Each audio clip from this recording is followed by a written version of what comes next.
Pero entonces, si fue un chico como tantos otros, ¿cómo fue el ambiente que lo rodeó y que lo llevó muy pronto a dedicar todos sus esfuerzos, primero al violín? Hay que empezar primero que Julián Carrillo fue un joven violinista muy talentoso, tan talentoso que es becado para estudiar en el Conservatorio Nacional de Música, y allá en el Conservatorio Nacional termina los estudios de violín ganando los premios del conservatorio y con una beca especial que le otorga el gobierno porfiriano para continuar sus estudios de violinista en Gante, Bélgica. Hay que decir que en ese momento, a fines del siglo XIX, Gante es una de las escuelas de violín más prestigiadas de Europa. Y después Carrillo termina en Gante ganando el primer lugar en el concurso de violín del Conservatorio de Gante, un concurso al que competían intérpretes de Alemania, de Italia, de Francia,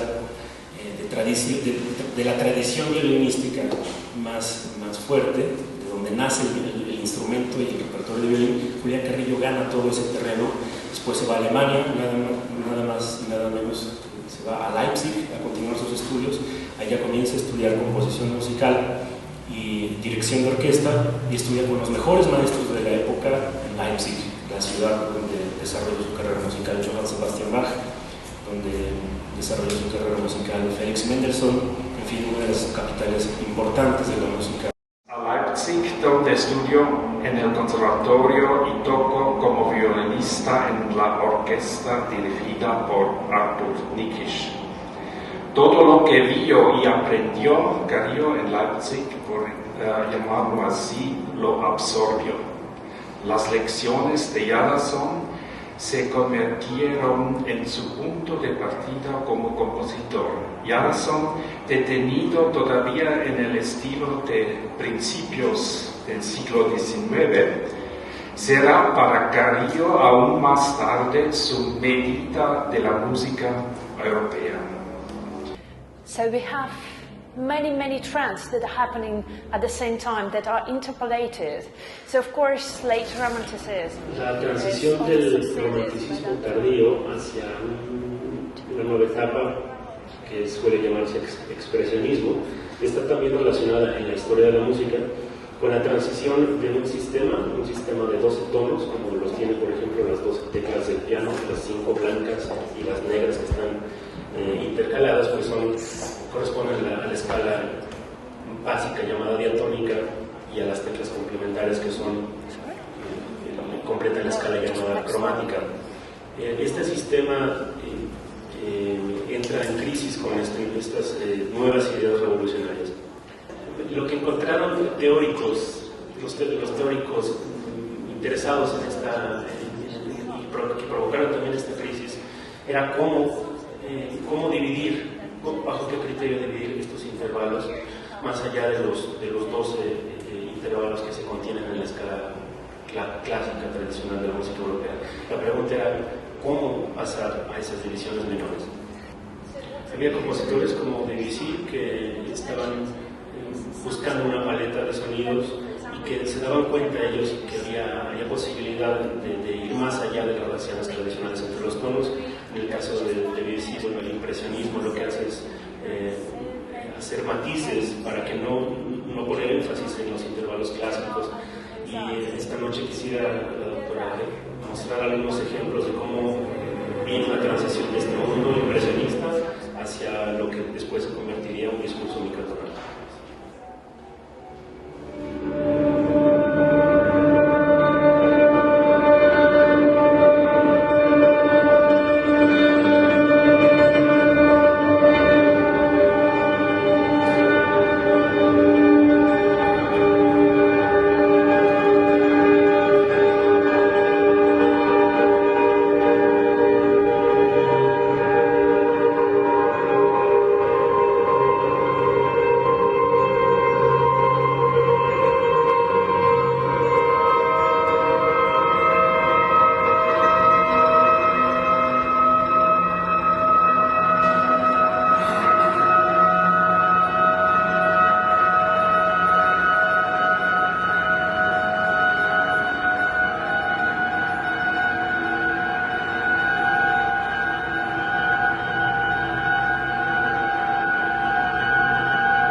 they've rejected to see and to apply the restricted system. La idea de que había una cultura, una historia que justificara los sistemas clásicos de afinación seguía siendo parte de la cultura, una parte importante de la cultura musical. Sin embargo, para estos visionarios, la música que tenía que inventarse, desarrollarse, construirse a principios del siglo XX tenía que ser algo completamente diferente y siguiendo quizás leyes relacionadas con leyes de afinación, pero bajo criterios nuevos y con un sistema constructivista también nuevo que permitiera una nueva música.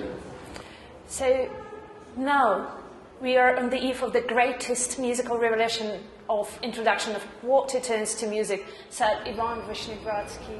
En este momento es cuando el compositor y teórico ruso Ivan Vishnegradsky decide crear, decide dar el paso de la teoría y de las ideas hacia la práctica para lograr una música nueva, y esto implica desde luego el desafío de formar bajo otra mentalidad músicos que puedan interpretar esta música y formular una nueva estética a partir de estos nuevos postulados. So exactly at this time there was one of the most... En este contexto cultural histórico donde existen estos pensadores en Rusia y otros intelectuales en Europa, pues también existe un teórico, un pensador, un músico mexicano, Julián Carrillo, quien se da cuenta de la importancia de reinterpretar la música, de reinterpretar la estética bajo este nuevo paradigma. So by that time we have several centers that were formed in the whole world. So En este momento, el primer tercio del siglo XX, hay un grupo de países, Rusia, Alemania, ahora es República Checa, en esa época era Checoslovaquia, y Francia, Gran Bretaña, Estados Unidos y México son los países que se caracterizan por impulsar esta búsqueda, pero los partícipes de esta búsqueda también son objeto de duda y de escepticismo frente a los conservadores, porque se ven obligados a demostrar por qué es importante cambiar este paradigma y demostrar que realmente hay algo importante o algo a lo que se puede llegar más allá de la teoría y más allá de la experimentación libre. Y después Carrillo regresa a México, reconocido por el gobierno porfiriano, el gobierno dictatorial que lo había becado, y regresa como el gran músico de su generación.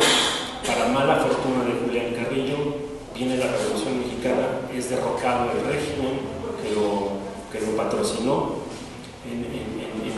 Al comienzo de la Revolución Mexicana, Carrillo había recibido una encomienda de ir a París para, entre otras cosas, revisar los planes de estudio, porque ya se perfilaba Carrillo como para ser director del Conservatorio Nacional de Música. Después de su regreso a su patria mexicana, Carrillo experimentaba solo esporádicamente los acontecimientos musicales en Europa. Sin embargo, es interesante ver que Carrillo, al menos inicialmente, trataba de entender algunos desarrollos posteriores en Europa. Durante su segunda estancia en Europa, 1910 y 11, en la que participó como delegado de México en conferencias musicológicas en Roma y en Londres, cuando se puso de pie para un mayor apoyo de la música militar, conoció la música de Debussy, cuyo estilo va a tener un gran impacto en su ópera Schullitl en 1921, la cual trata de la conquista de México por Hernán Cortés. Porque hay un desfase de lo que vive Julián Carrillo en su proceso formativo y después con la irrupción de la Revolución Mexicana hay un contraste muy fuerte y ya no tenemos un Julián Carrillo jovencito, el joven talento que gana premios.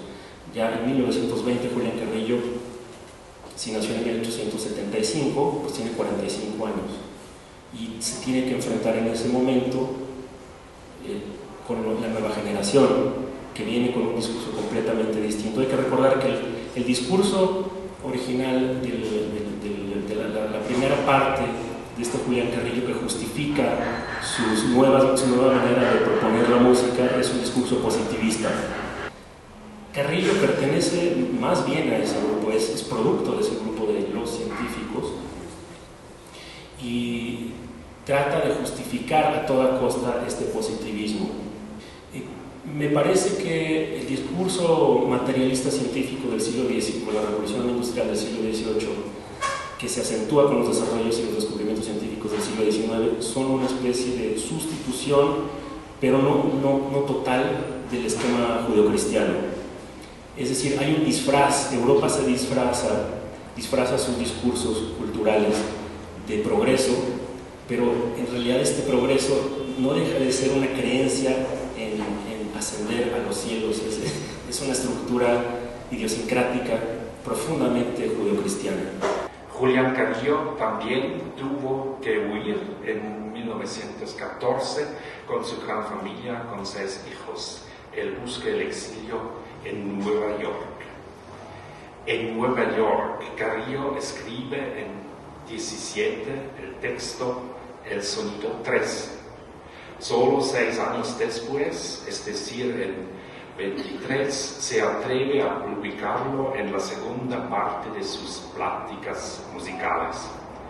Hay una figura clave para entender a Julián Carrillo también, que fue, aunque era más joven que Carrillo, era mucho más astuto que él políticamente. 7 años más joven que Julián Carrillo. José Vasconcelos. José Vasconcelos, muy joven, realiza una carrera política importante en medio de la Revolución Mexicana y llega muy pronto a ser ministro de Educación en 2 ocasiones, primero con Eulalio Gutiérrez, un gobierno muy breve, y después con Álvaro Obregón, y es el primer rector de la refundada Universidad Nacional.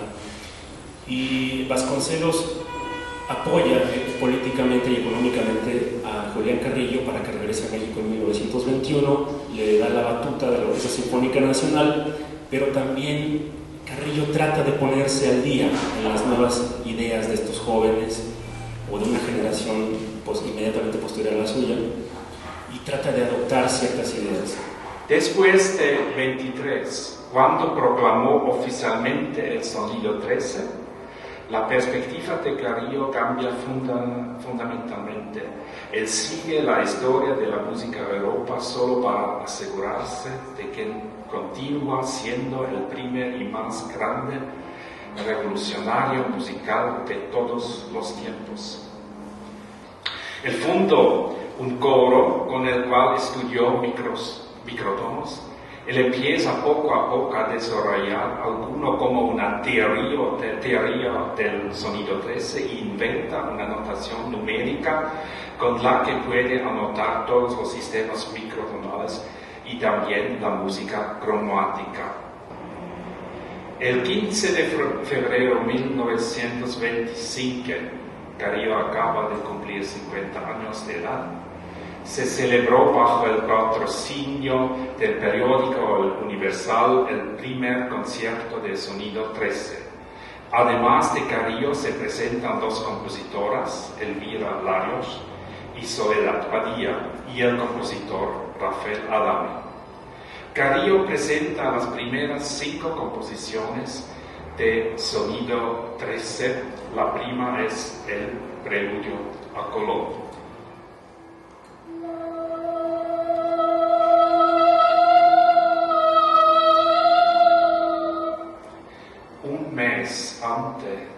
Antes de este primer concierto de Sonido 13, escribe en su periódico de música: con la revolución musical del Sonido 13, México pagará a su madre Europa su deuda de cultura ofreciéndole una nueva música. Esta frase se convertirá desde ahora en un lema de vida. Y desde ahora, en sus escritos, el Sonido 13 se llamará consecuentemente Conquista. La historia de la música se reduce a una serie de conquistas, es decir, como una conquista imaginaria lineal de tonos adicionales. La doctora Lidia nos dio algunos ejemplos espléndidos de cómo los primeros microtonalistas no dicen voy a hacer ruido, no, se van de una estructura tonal, primero que es aceptada por la sociedad, y van insertando como nuevos condimentos, porque para ellos es importante conquistar un nuevo mundo y ese nuevo mundo está oculto en los ruidos. Y Carrillo va a absorber todo esto con mucha claridad. Como compositor se esfuerza por lograr máxima comprensibilidad y se mantiene hasta el final comprometido a las pequeñas formas musicales de periodización que había aprendido de Jadassohn en Leipzig. En sus escritos, las teorías se ejemplifican a menudo en forma de diálogos en los que Carrillo tiene el papel del muchacho tonto y como niño sin educación pregunta a los diversos licenciados, es decir, a los académicos, preguntas intrigantes, las que entonces llevan a Carrillo en el camino de la verdad. La identidad cultural de Carrillo es muy ambivalente. Ella serpentea entre la adoración y el odio en relación con la música europea. Él se ha enrollado tanto con la cultura colonizadora que por un lado quiere reconquistar esta cultura. El sonido 13 se debe entender en este contexto como un intento de reconquista cultural. Con el fin de realizar el gran proyecto y al mismo tiempo para escapar a la situación mexicana, emigró en 25 por segunda vez de nuevo a Nueva York, donde quiere fundar un centro para el sonido 13. Y en Nueva York casi logra su gran éxito. El 13 de marzo, la composición de Carrillo, Casi Fantasía, se estrena en el gremio de compositores de Nueva York, junto con el estreno americano del quinteto de viento de Arnold Schoenberg.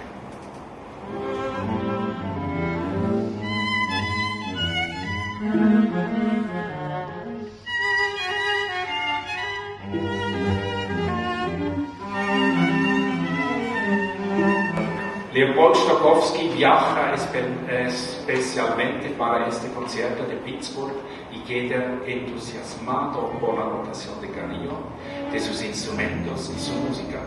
Y también logra poner los ambiciosos planes de Carrillo en un nivel realizable. Dada la larga experiencia con los músicos de la orquesta, Stokowski le aconseja que no escriba microtonos para una orquesta sinfónica normal. La orquesta no quería ni podría ejecutarlo. Por consiguiente, solo debería dejar a los instrumentos solistas tocar en microtonos. De inmediato, Carrillo sigue este consejo, lo que resulta una serie de obras en las que un grupo de solistas tocando microtonal, como concertino moderno, se contrapone a la orquesta cromática. Stokowski sigue siendo el promotor más importante de Carrillo en América. Dirigió sus obras con regularidad y en 1932 él se va a México a dar un concierto benéfico para las víctimas del gran terremoto de Oaxaca. Stokowski también es responsable cuando a mediados de los años 30 Carrillo había casi dejado de componer con microtonos, de comenzar de nuevo en 48 y ya con 63 años a componer de forma microtonal y parece que emprende una obra tardía gigantesca. En 54 Carrillo puede presentar nuevamente sus teorías en Francia, esta vez en la Escuela Normal. Como resultado de ella se establece el contacto con la empresa Sauter en Spaichingen, que construye los pianos microtonales. Finalmente le permitieron que expusiera sus pianos microtonales en el Palacio de la Reina y después en la Sala Cabot en París.